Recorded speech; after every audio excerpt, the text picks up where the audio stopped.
After World War II, a new eugenics was resurrected out of the bones and ashes of the old eugenics. The eugenics movement has been at the forefront to establish a new scientific racism that justifies oppression and exploitation and racism. In fact, racism is inseparable from the roots of psychiatry. The entire history of psychiatry, beginning with scientific conclusions that were made in the 1830s, was an effort to prove the intellectual inferiority of African Americans. Benjamin Rush is the father of modern psychiatry, and he is the one that gave us the term negritude. He said that all blacks have inherited this disease, and this particular disease, it caused them to be inferior. In addition to that, it was the reason why it was very important that blacks remained segregated and separate from whites so that whites did not inherit this disease. Asserting that negritude was a form of leprosy, Rush justified segregation as a medical necessity, and that became an argument to continue slavery. The fact that you have brutalized a whole group of people had nothing to do with that. It had everything to do with some genetic link, and that basically you were just a diseased person, so when a slave master wanted to get rid of a recalcitrant slave, they could just say, oh, well, they're suffering from this disease. Drapetomania, that is the name of the mental disorder that was contrived by Samuel Cartwright, who said that blacks have a mental disorder if they had a desire to run away from slavery. Running away became such a common problem that psychiatrists attempted to give that a disease. He says, but that's a cure for that. And the question was, well, what's the cure for that? Frequent whippings, frequent whippings. You'd be surprised how that disease clears up when the lash is put in place of their excuses. After slavery was abolished, psychiatric racism not only persisted, it intensified. The American Journal of Psychiatry officially proclaimed that Negroes, as descendants of savages and cannibals, were ill-prepared for higher civilization, while their pseudo-science eugenics stepped up its racist activities. There is a clear and long and intimate connection between the eugenics movement and the Ku Klux Klan. Harry Laughlin, who was the Carnegie Institution's director of the Eugenics Record Office, had close relationship to the Ku Klux Klan through the publication of a book called White America, which was written by a major Klan leader. So Laughlin wrote a glowing review of the book in the Eugenics News, and at the same time you have the Ku Klux Klan using eugenics to justify their racist goals. But psychiatric racism wasn't exclusively American. Some of the worst abuses of the 20th century occurred in South Africa, where the government adopted the same racist theories and practices used by Hitler. This was no coincidence. The Prime Minister had studied eugenics as a psychology student in Nazi-influenced Germany in the 1920s. Dr. Hendrik Verwoerd is regarded as the architect of apartheid.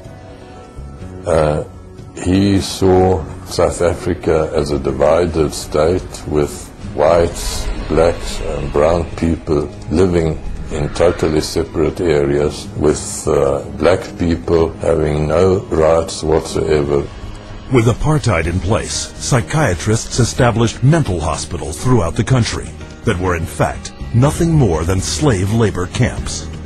These places operated under a private company by the name of Smith, Mitchell and Company. They were saving money through the cheap accommodation for psychiatric patients while making massive fortune out of money that Parliament had appropriated for medication. So it was a corrupt system. When this operation was finally exposed, it was discovered that 67,000 prisoners had perished, while at the same time, psychiatrists had collected $117 million in funding from the South African government.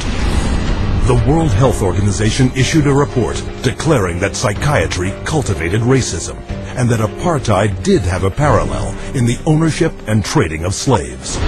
In 1971, in the United States, psychiatrist Louis Jolly West continued psychiatry's legacy of racism, hatching a secret aversion therapy experiment called the Violence Center.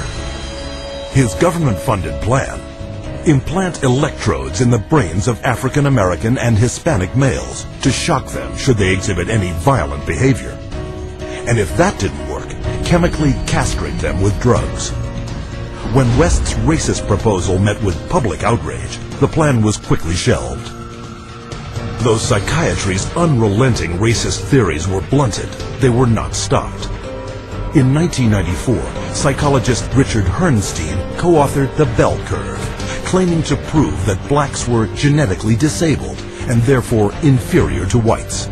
The Bell Curve really argues a very old eugenics idea. It argues that people are born with different kinds of intellectual abilities, that these are inborn pretty much at birth.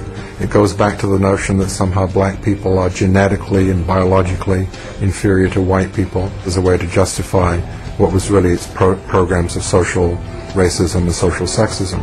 And you see that kind of thinking going on in public school testing and IQ testing and educational testing and tracking. And this new tool fit into that old mold. It was a new tool that could prove the intellectual inferiority of African Americans. The psychiatric profession has done great damage, certainly in the past, and far too many in the present, too, to subvert democracy and perpetuate racial stereotypes, even more, deep racism in society. We have to battle against this continual misinformation, disinformation, pseudoscience. It can be repackaged in whatever form or format it is. But if it is based solely upon the color of one's skin and then is the merit of that human being, I just reject. And so today, the flame of hatred continues to burn, fueled by pseudo-scientific lies. This is the heritage of psychiatry, as a justification for racism and as a pretext for political repression.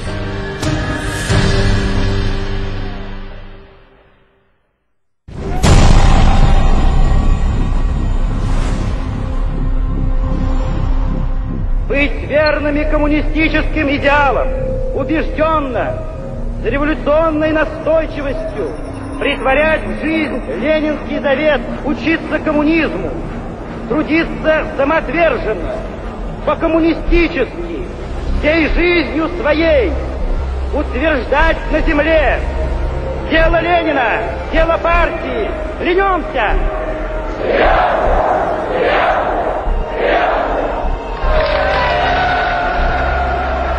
The Soviet regime demanded absolute loyalty. Those who did not toe the party line were considered dissidents and labeled enemies of the state. With no more than a whisper to the secret police, they would vanish into one of these special psychiatric hospitals. Despite the risks, these so-called dissidents put their ideas of freedom into action. Я вел жизнь тайную, конспиративную. Никто не знал, что я это делаю. У меня была маленькая подпольная типография, и я стал делать листовки. While others considered themselves loyal Soviet citizens.